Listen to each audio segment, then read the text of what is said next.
Hello and welcome in you guys into another anime recommendation video. Today we are here to talk about Violet Evergarden.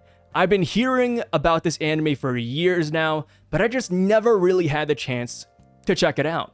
Mainly because I was not in the mood to get my heart freaking broken. So, I've been putting this off time and time again.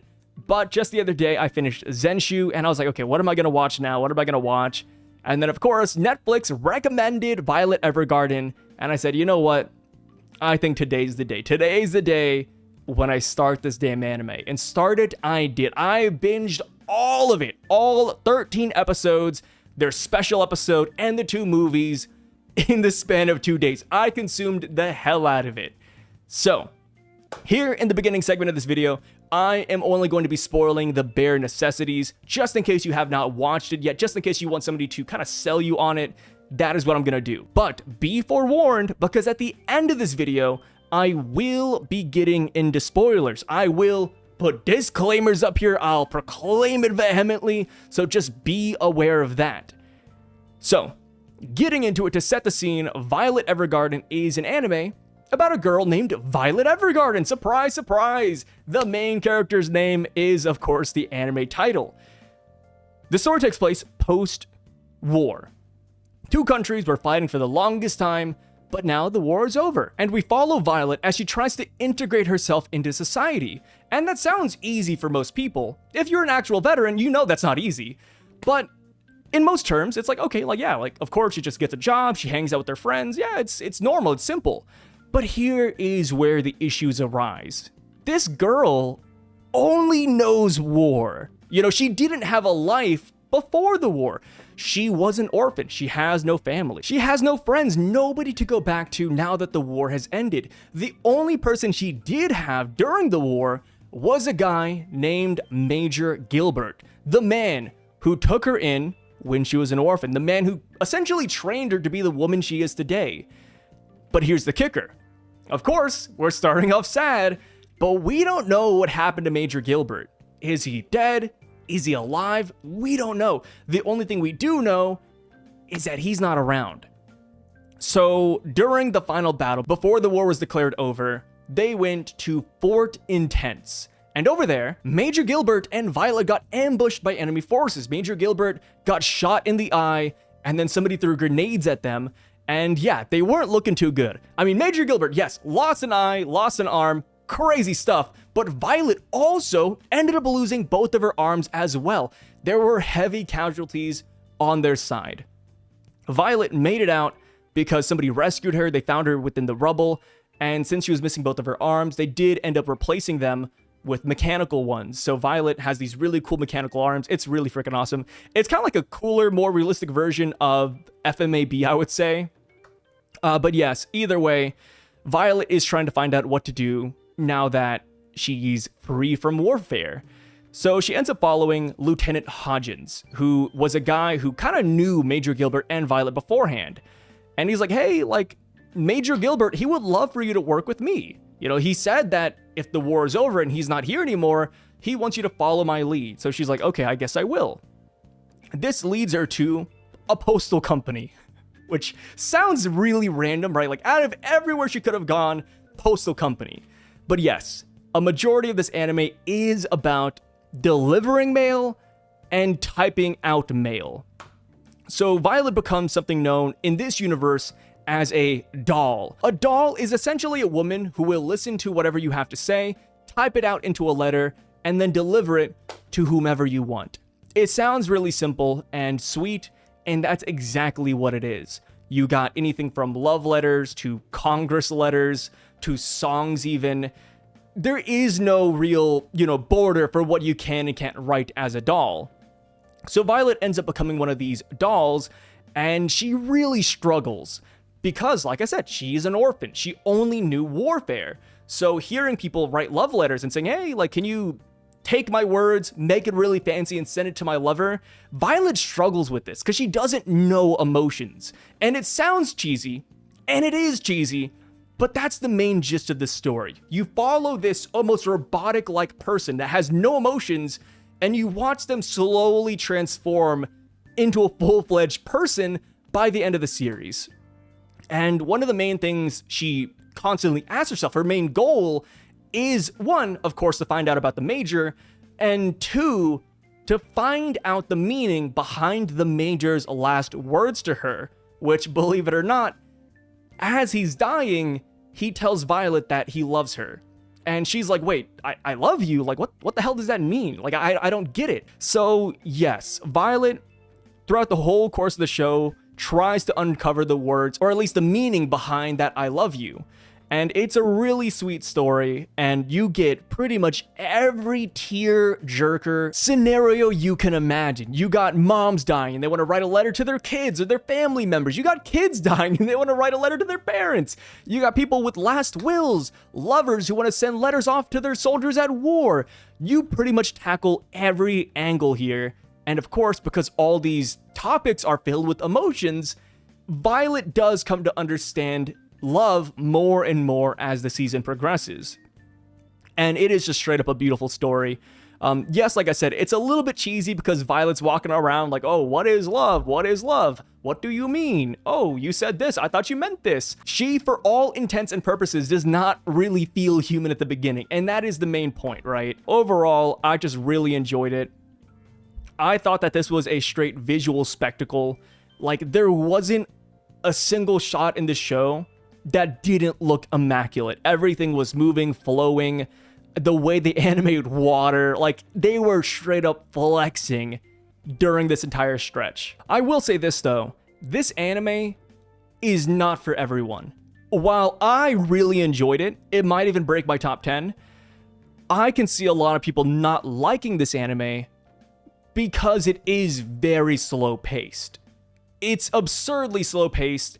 Even I thought so at some points, but I did enjoy pretty much every single episode of it. So if you're not in the mood for a slower anime, if you don't really want to stop and smell the roses, I can see a lot of people not really vibing with it.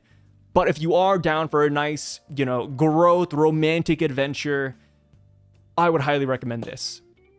Just seeing Violet tackle so many different topics, seeing so many people like go through tragedy, and just seeing the horrors of war, I just thought was great. And if you're wondering, Sai, did you tear up or cry during this at all? I will admit there was one or two scenes where I might have teared up a little bit. I was like, oh god, like let me lock in. And you know how you do, you kind of like open your eyes a little bit more and you kind of start blinking. It's like, okay, let me just lock in real quick. Yeah, there were a couple of those moments here, and just overall, brother, it's crazy. I cannot believe I let this anime slide under my radar for so long. Yeah, I don't want to like demean other animes while we're here, but it's so insane watching this and One Punch Man Season 3 at the same time, because I'm like, yo, Violet Evergarden effing mogs a lot of the animes I've watched, especially One Punch Man. It's so insane. Also, I forgot if I mentioned this earlier, but there's 13 episodes to this anime, so make sure to watch those. But after you're done, there is a special OVA, which I thought was actually pretty good. And then there's 2 movies. You need to watch those as well. You can't just watch the anime and call it quits. You have to watch all of it to get the full story. So be aware of that. And if you're watching this on Netflix, it's not going to be listed under the same category. So you're going to have to search for it individually. But yes, anime first, special episode, first movie from 2019, and then second movie in 2020. That is the order you do want to watch this in. One thing I did here though, and this is, I don't know, it's kind of iffy for me, but the anime apparently doesn't follow the light novel it's based off of all too well. The anime is still great, but it's kind of crazy hearing about like things that happened in the light novel that didn't happen in the anime and small differences here or there. But either way, even though this does not follow the light novel, I do still think it was a great story nonetheless. Maybe I'll go back one day and pick up the light novels just to support the author. But yeah, I thought this was fantastic. And one thing that is very sad, this is more realistic and not just about the anime, but the studio that animated Violet Evergarden, this masterpiece of a film or series, was Kyoto Animation, the same anime studio that was attacked by an arson in, I think, 2019. Which is just awful, man. I'm watching this show and it's like, dude, like so many talented people just got hurt for no reason because of that. Thankfully, the guy was sentenced to death, which, people are like, wait, death penalty, that's crazy. But, hey, do bad things, you get bad stuff. So now, into spoilers. I will be talking about the ending of the series here and now. So if you do not want spoilers, click away. I'll give you guys like a couple of seconds. All right, so now spoiler time. I love this show. I think it is a genuine 9, maybe 10 out of 10. But there are 2 complaints I have about it. The first one, this might be like a pretty divisive opinion, but I really did not like the first movie. Brother, the Amy Taylor storyline, I just thought was kind of boring. I thought a lot of the small stories here or there were just great. You got the kid dying, leaving a letter to the parents, the mom dying, blah, blah, blah. Like, so many storylines in the show I thought were just great. But the Amy Taylor one, to me at least, felt really silly. It's like, wait a minute. Why did Amy, 1, stop writing Violet? And then 2, why didn't Amy, I don't know, visit Taylor after she got married? I get that the family that adopted Amy didn't want them to see each other. But it's like, wait a minute, now that she's married off to a nobleman, why can't she visit Taylor? Maybe adopt Taylor? Like, surely your husband, unless it's just like political and he doesn't care about you at all, surely he'd be okay with it. I really didn't get that. And I just thought the hour and 30 minutes, while it was beautiful and I did somewhat enjoy it, I thought it was the weakest by far out of the whole storyline. I remember should we just watch the Gilbert movie? I told my wife that. Which, of course, wait, Gilbert, he is alive and you see him in the second movie. And I knew that coming into the show. I personally do look at spoilers ahead of time. And there was no way I was going to get blue-balled by this show all the way until the end to figure out whether or not the Major is alive or dead. So I looked it up right away. I know what happens in the anime. I knew what happened in the light novel. And I was like, okay, I'm locked in now. And I was like, wait, before I get to the Major Gilbert movie, I have to watch this one first. And because I wanted to go in chronological order, this one just felt very, very, very lackluster. Of course, it is important because Taylor does end up joining the post office. She gets adopted by the Evergardens. And not just that, but we do get the time skip here as well. So for all intents and purposes, this movie is integral to the series. But at the same time, like I said, Amy and Taylor's story, in my opinion, was just very weak. I liked how it ended with, Taylor crying in the bushes, Amy's out there reading the letter. I was like, okay, that's a little bit silly. I feel like they should just see each other, but, low be it for me to say. But yeah, I just didn't really like it that much. But that's more of like a personal thing. A second thing, and this is aside, right? There's like a 1.5 complaint. They never explained, if I recall correctly, why Dietrich disliked Violet. Yes, Dietrich blamed Violet for killing his brother, right? I get that, 1000%. But in the anime, when he first saw her, he went on a whole spiel like, oh, you killed my men, all the blood on your hands. And then we see Violet on a boat killing his guys. And it's like, wait, what? Aren't they on the same team? Why did she kill his boys? The anime never tackled that.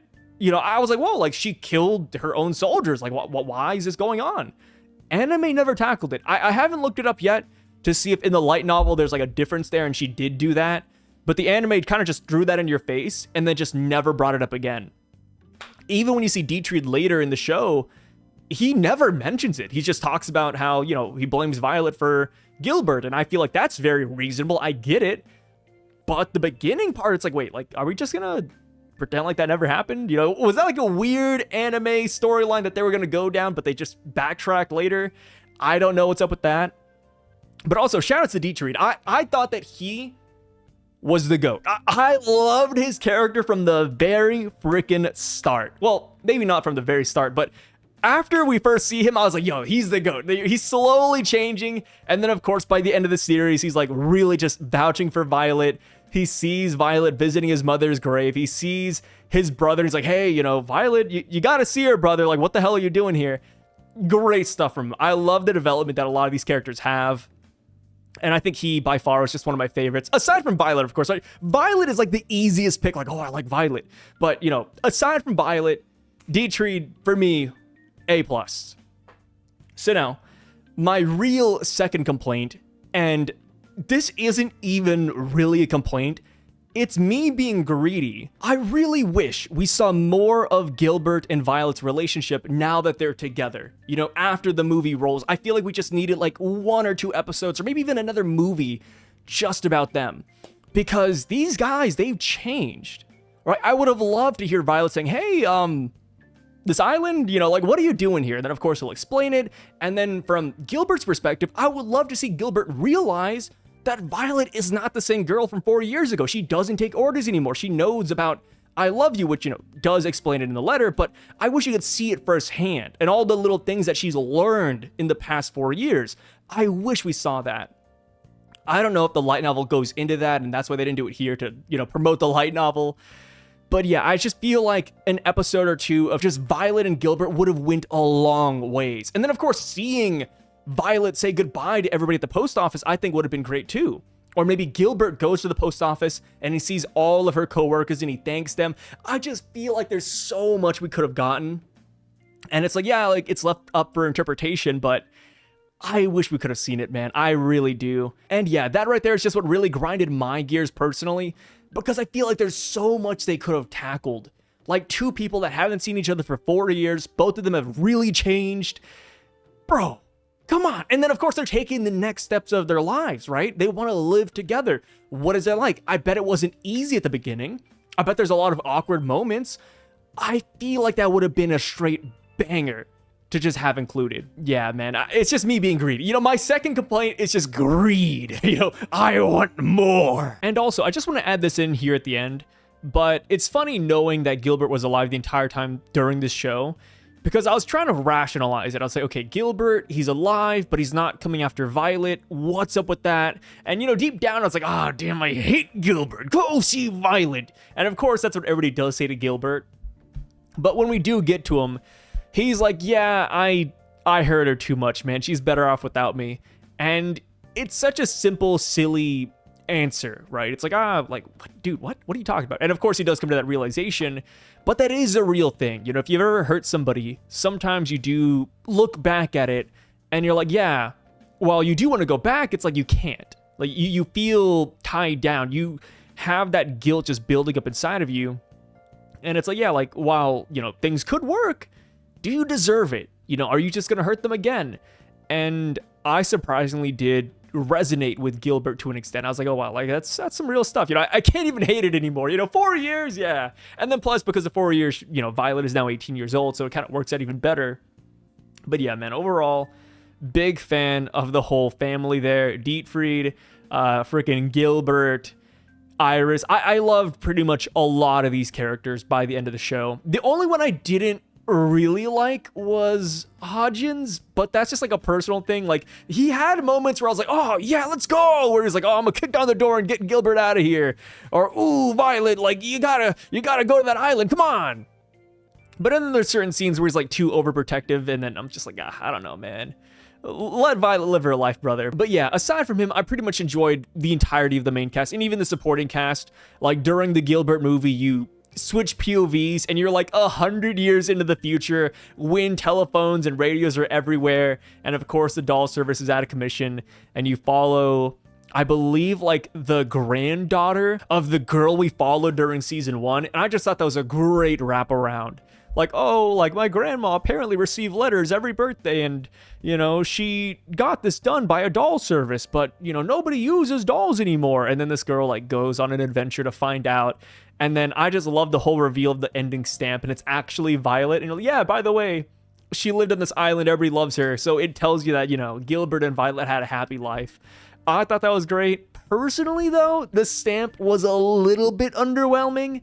Maybe that's just me, because they were really hyping it up, like, oh my god, this stamp, and then they like flip it over, they don't show you the stamp, and I thought it was gonna be Gilbert and Violet with maybe kids, and then we see it's just Violet, and it's like, okay, that's a feel-good moment, because you know that she's here, but, I mean, you know, for somebody who wanted more between the two, I was like, bro, come on. Of course, we had like the final scene where they're like, you know, holding hands together, and that's sweet. I just wanted more, guys. I just wanted more. That's pretty much it for today, guys. Thank you for watching this video all the way into the end, and I'll catch you guys in the next anime recommendation video. I don't know what I'm checking out next. Maybe Fire Force. You know, because I just watched a really slow anime, Violet Evergarden, it's like, okay, should I go to like something more action-packed? I don't know. Speaking of Violet Evergarden, though, this is an anime that will live on in my head forever, mainly because of the soundtrack. The soundtrack is so good. I got 2 of the songs specifically on my YouTube Music now, and I just love it, dude. The OST is phenomenal. The setting and everything, top down, it's a beautiful show. Not for everybody, like I said, because it is slower paced, but it's a great show. Thank you guys for watching again. Peace out and stay safe.